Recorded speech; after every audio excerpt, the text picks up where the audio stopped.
YouTube. This is my personal opinion of draw power in Yu-Gi-Oh! And why I personally don't utilize it in most of my decks. Let me start off with the common card known as Power Duality.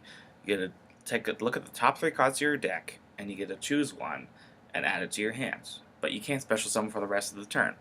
See, the drawback of this is if you want the very next card that you were going to get, if you didn't have Power Duality in your deck, it seems pointless. And number 2 is you can't special summon. I mean, the drawbacks there seem to outweigh the pluses in my personal opinion. Let's move on to another card known as Reckless Greed.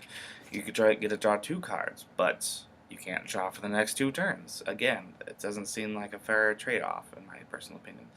Shard of Greed. You get to draw 2 cards, but it takes a few turns to activate. Card D. You play it, you tribute it, you draw 2 cards. Again, you don't have the card that you would have drawn if you didn't have Card D in your deck. And you also lose your normal summon for the turn. Jar of Greed. You draw 1 card. So, let me get this straight.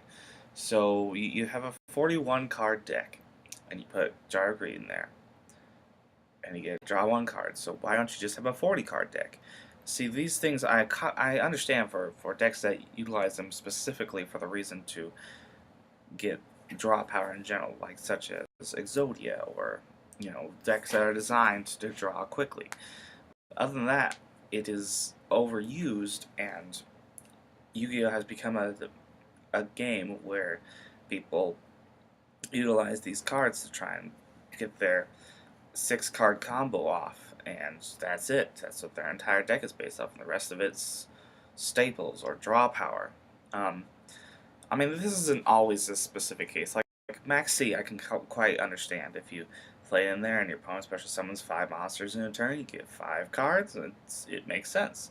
But if you main deck Max C, your opponent special summons maybe once or twice per turn, and between games you don't side it out, then you're kind of wasting your time. Personally, if I were to run Max C at all, I would just cite it.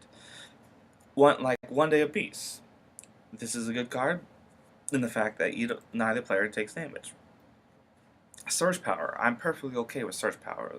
Like Reinforcement of the Army. You get to search for a more specific card.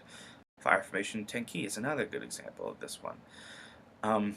This is just my personal opinion on why I don't use draw power. You're welcome to use draw power. It wins. It wins. This is Americanized style of playing, is get your stuff as quickly as possible. But me personally, next time you're looking for the extra space in your deck, consider taking out one of these draw power cards and putting it with something that will actually benefit you. Take risks. What fun is a game where you don't take risks? And while it may not benefit you this time, but in the long run, if you win with something risky and original, you'll end up having a better time in the game. Thank you, and have a great day.